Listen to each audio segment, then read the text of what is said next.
The Walls by Keith Laumer, originally published in Amazing Stories, March 1963.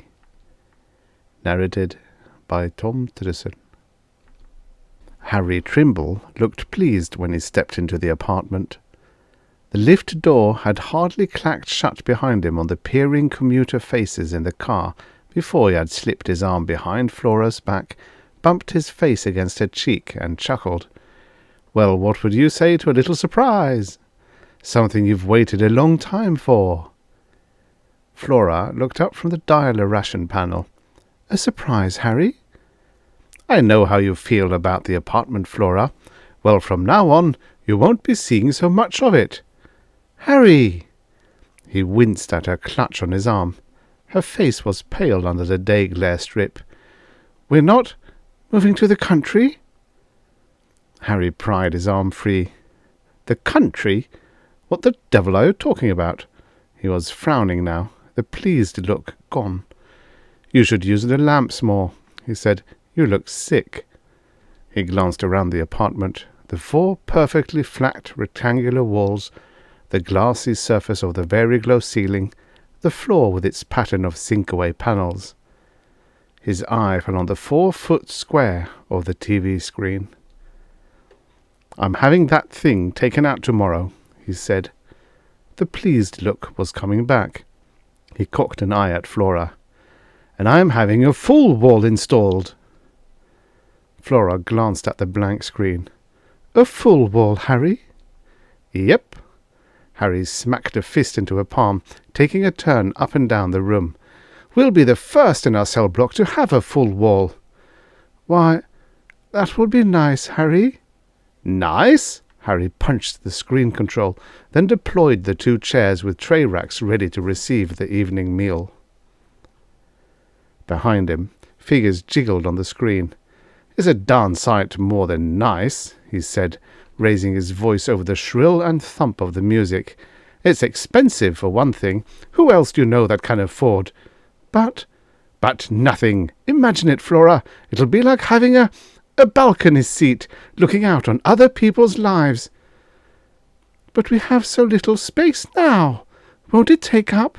"Of course not. How do you manage to stay so ignorant of technical progress? It's only 1/8 of an inch thick. Think of it. That thick."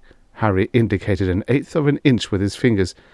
"And better colour and detail than you've ever seen. It's all done with what they call an edge excitation effect." "Harry, the old screen is good enough. Couldn't we use the money for a trip?"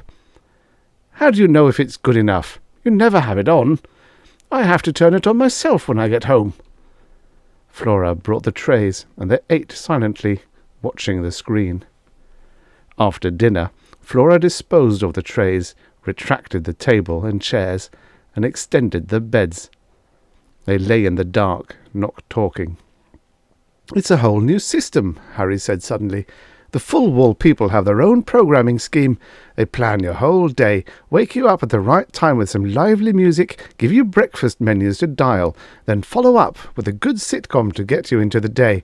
Then there's nap music, with subliminal hypnotics if you have trouble sleeping. Then—" "Harry, can I turn it off if I want to?" "Turn it off?" Harry sounded puzzled. "The idea is to leave it on. That's why I'm having it installed for you, you know, so you can use it." "But sometimes I'd like to just think." "Think? Brood, you mean." He heaved a sigh. "Look, Flora, I know this place isn't fancy. Sure, you get a little tired of being here all the time, but there are plenty of people worse off. And now, with full wall, you'll get a feeling of more space." "Harry," Flora spoke rapidly, "I wish we could go away. I mean, leave the city and get a little place where we can be alone, even if it means working hard, and where I can have a garden and maybe keep chickens, and you could chop firewood." "Good God!" Harry roared, cutting her off. Then, "These fantasies of yours," he said quietly. "You have to learn to live in the real world, Flora. Live in the woods. Wet leaves, wet bark, bugs, mould. Talk about depressing." There was a long silence. "I know. "You're right, Harry," Flora said. "I'll enjoy the full wall. It was very sweet of you to think of getting it for me." "Sure," Harry said. "It'll be better. You'll see." The full wall was different, Flora agreed as soon as the serviceman had made the last adjustments and flipped it on. There was vivid colour, fine detail, and a remarkable sense of depth. The shows were about the same, fast-paced, bursting with variety and energy. It was exciting at first, having full-sized people talking, eating, fighting, taking baths, making love, right in the room with you. If you sat across the room and half closed your eyes, you could almost imagine you were watching real people. Of course, real people wouldn't carry on like that. But then it was hard to say what real people might do. Flora had always thought Doll Star wore padded brasseries, but when she stripped on full wall, there wasn't any fakery about it. Harry was pleased too when he arrived home to find the wall on. He and Flora would dial dinner with one eye on the screen, then slip into bed and view until the bulldoze pills they'd started taking took effect. Perhaps things were better, Flora thought hopefully. More like they used to be. But after a month or two, the full wall began to pall.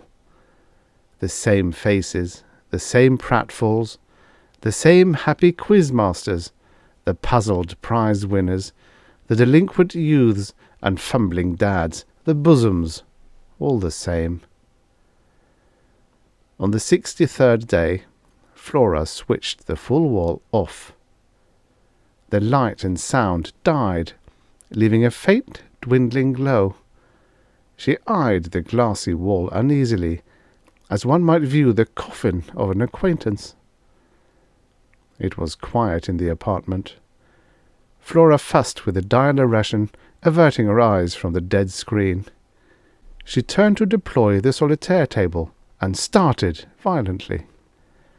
The screen, the residual glow having faded now, was a perfect mirror. She went close to it, touched the hard surface with a finger. It was almost invisible. She studied her reflected face, the large dark eyes with shadows under them, the cheek line, a trifle too hollow now to be really chic, the hair drawn back in an uninspired bun. Behind her, the doubled room, unadorned now that all the furnishings were retracted into the floor except for the pictures on the wall. Photographs of the children away at school, a sunny scene of green pastureland, a painting of rolling waves at sea. She stepped back, considering the effect. The floor and walls seemed to continue without interruption, except for a hardly noticeable line. It was as though the apartment were twice as large, if only it weren't so empty. Flora deployed the table and chairs, dialed a lunch, and sat, eating, watching her double. No wonder Harry seemed indifferent lately, she thought, noting the rounded shoulders, the insignificant bust, the slack posture. She would have to do something in the way of self-improvement. Half an hour of the silent companionship of her image was enough.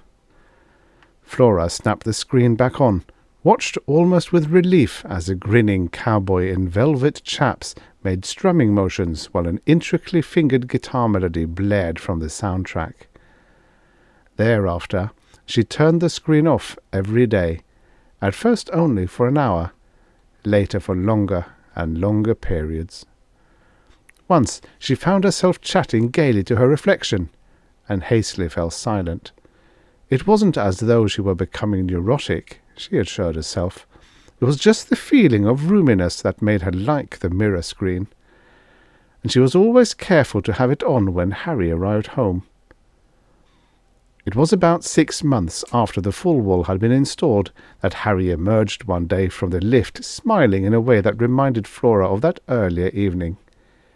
He dropped his briefcase into his floor locker, looked around the apartment, humming to himself. "What is it, Harry?" Flora asked. Harry glanced at her. "It's not a log cabin in the woods," he said, "but maybe you'll like it anyway." "What is it, dear?" "Don't sound so dubious." He broke into a broad smile. "I'm getting you another full wall." Flora looked puzzled.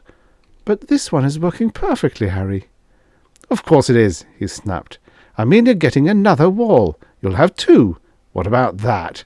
2 full walls, and nobody else in the cell block has 1 yet. The only question is—" He rubbed his hands together, striding up and down the room, eyeing the walls. "Which wall is it to be? You can have it adjacent or opposite. I went over the whole thing with the full wall people today. By God, they're doing a magnificent job of programming. You see, the 2 walls will be synchronized. You're getting the same show on both.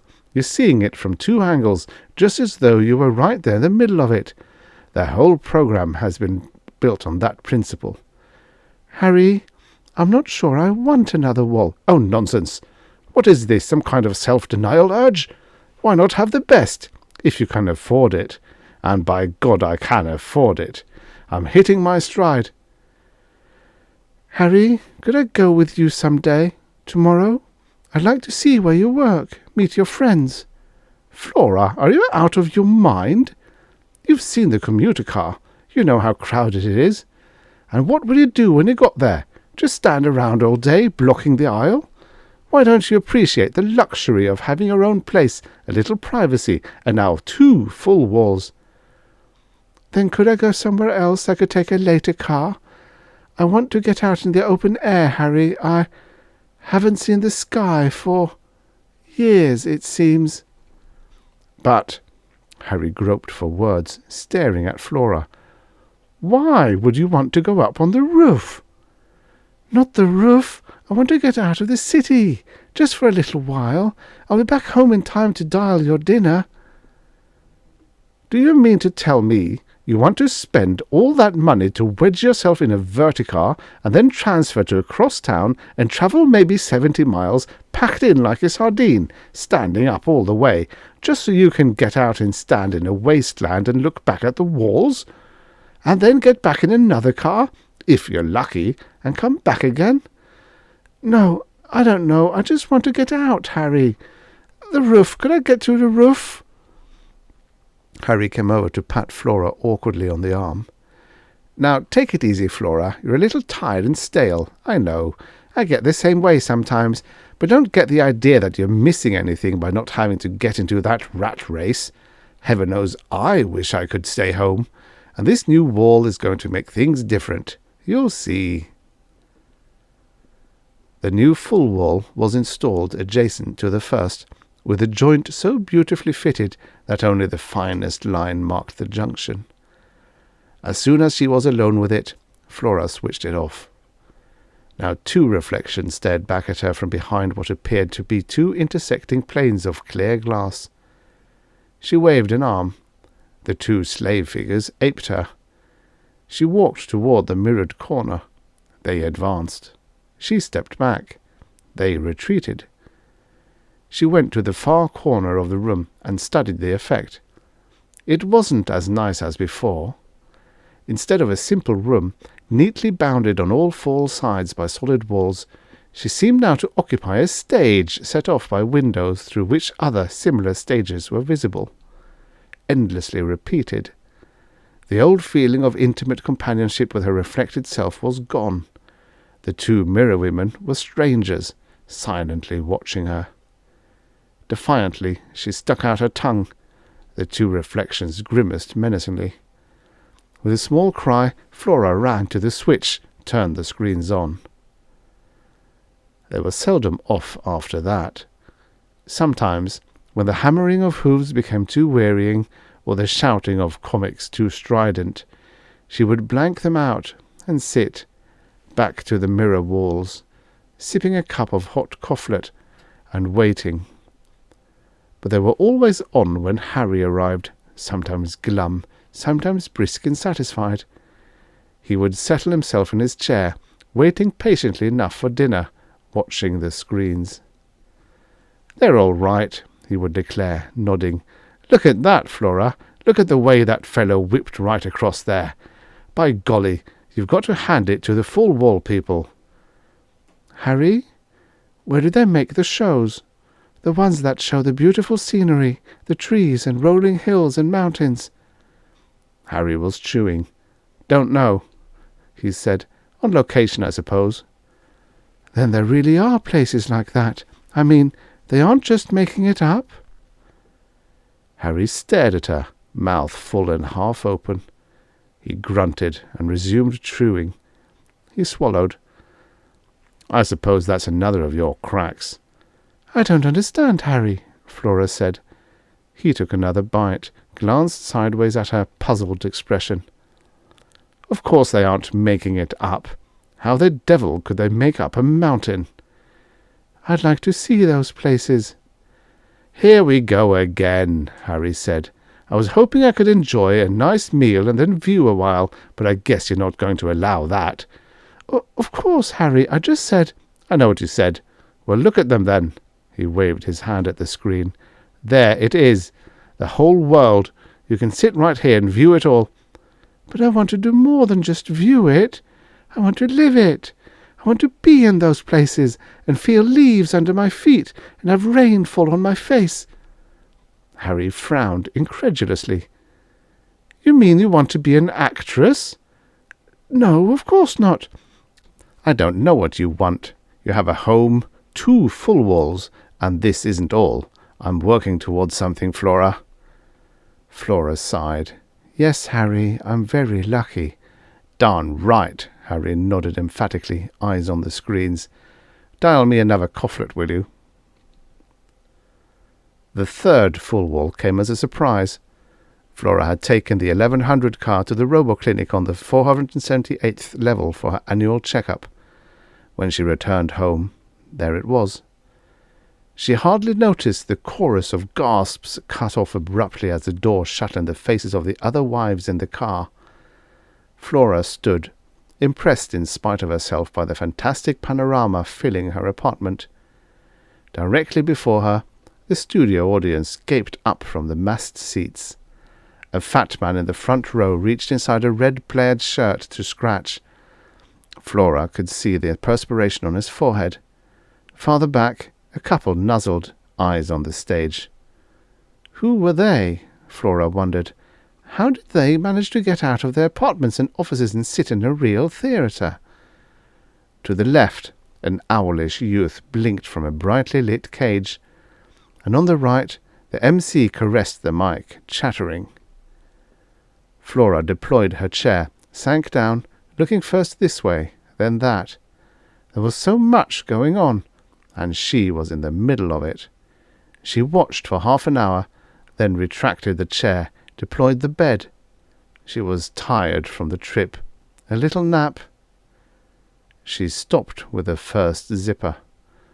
The MC was staring directly at her, leering. The owlish youth blinked at her. The fat man scratched himself, staring up at her from the front row. She couldn't undress in front of all of them. She glanced around, located the switch near the door.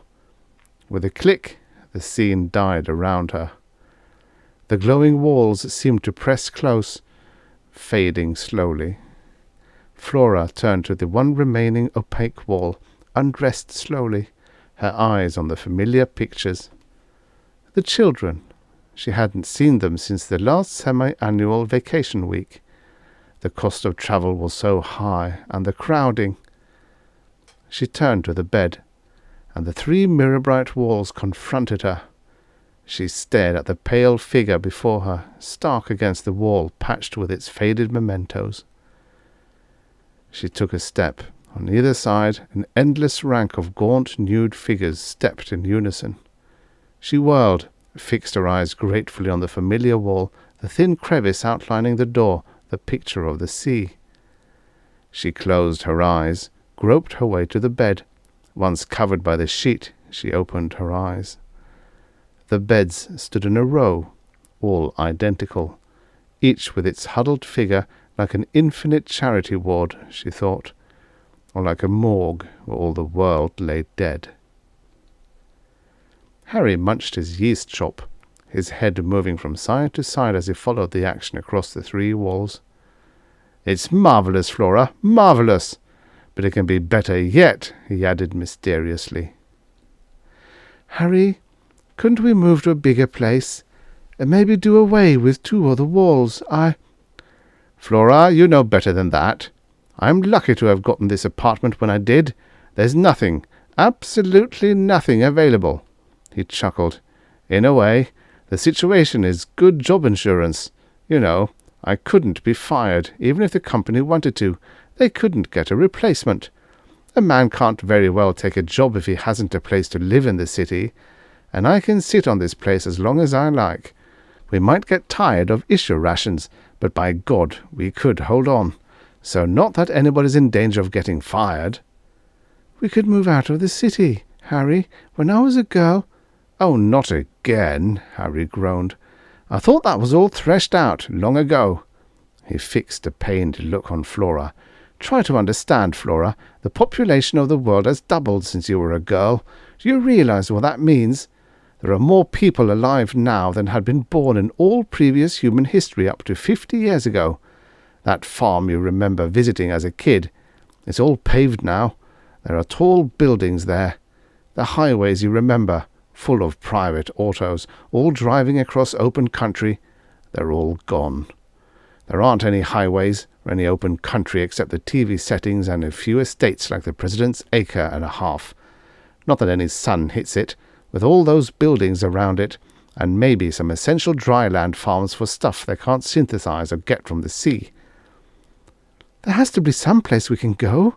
It wasn't meant that people should spend their lives like this, away from the sun, the sea." A shadow crossed Harry's face. "I can remember things too, Flora," he said softly. "We spent a week at the beach once, when I was a small boy. I remember getting up at dawn with the sky all pink and purple and going down to the water's edge. There were little creatures in the sand, little wild things. I could see tiny fish darting along in a wave crest just before it broke. I could feel the sand with my toes. The gulls sailed around overhead, and there was even a tree. But it's gone now. There isn't any beach anywhere. That's all over." He broke off. "Never mind. That was then. This is now. They've paved the beach and built processing plants on it, and they've paved the farms and the parks and the gardens. But they've given us full wall to make up for it, and—" There was a buzz from the door. Harry got to his feet. "They're here, Flora. Wait till you see." Something seemed to tighten around Flora's throat as the men emerged from the lift, gingerly handling the great roll of wall screen. "Harry?" 4 walls, Harry said triumphantly. "I told you I was working towards something, remember? Well, this is it. By God, the Harry Trimbles have shown them." "Harry, I can't. Not 4 walls." "I know you're a little overwhelmed, but you deserve it, Flora." "Harry, I don't want 4 walls. I can't stand it. It will be all around me." Harry stepped to her side, gripped her wrist fiercely. "Shut up," he hissed. "Do you want the workmen to think you're out of your mind?" He grinned at the men. "How about a cofflet, boys?" "You kidding?" one inquired. The other went silently about the work of rolling out the panel, attaching contact strips. Another reached for the sea scene. "No!" Flora threw herself against the wall, as though to cover the pictures with her body. "You can't take my pictures! Harry, don't let them!" "Look, sister, I don't want your crummy pictures."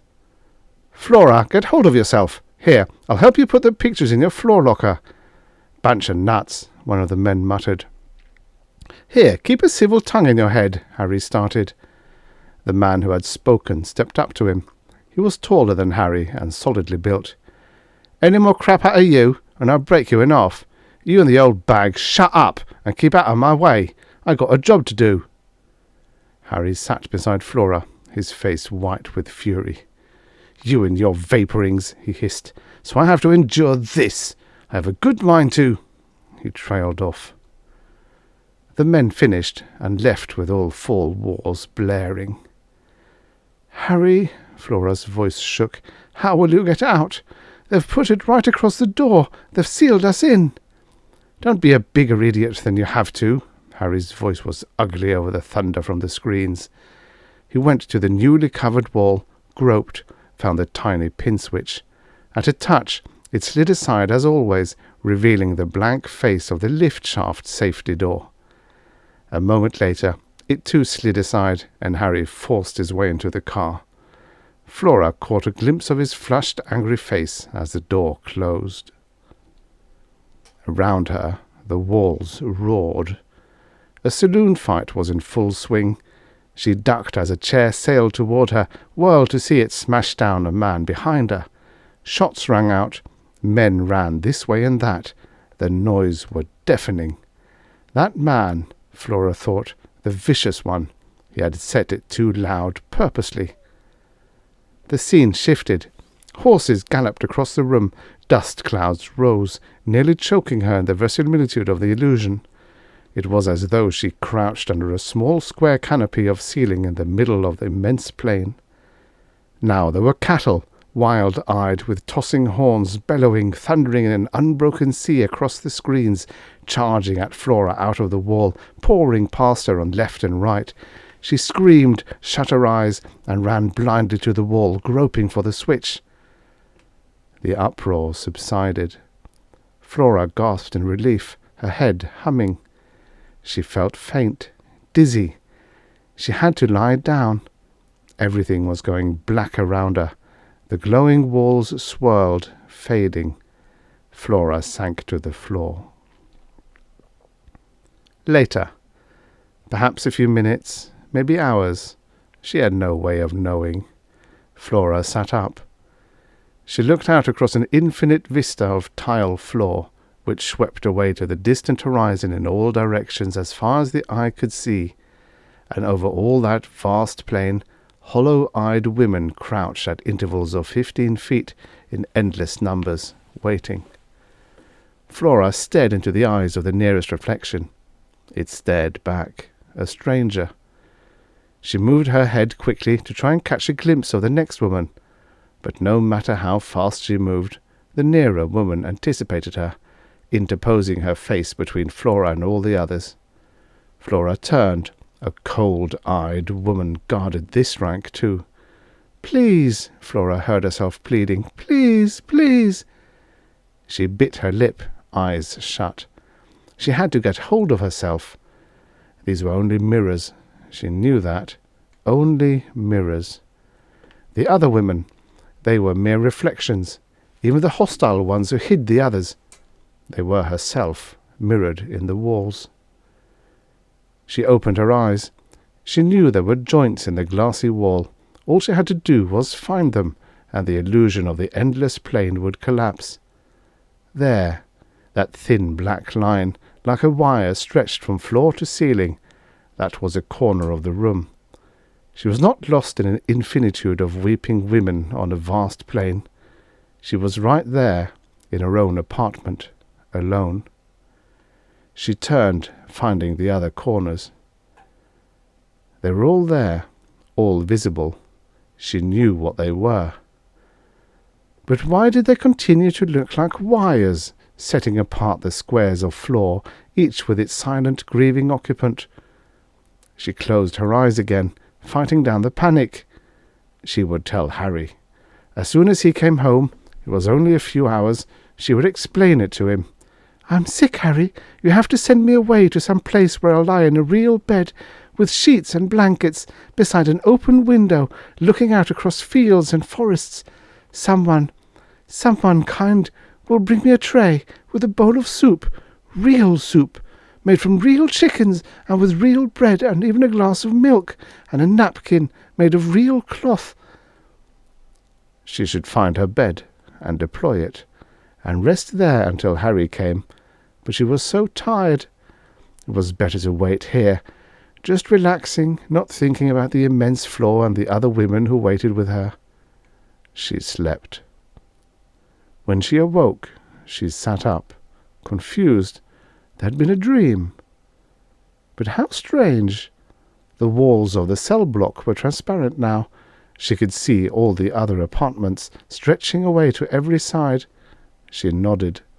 It was as she thought. They were all as barren and featureless as her own.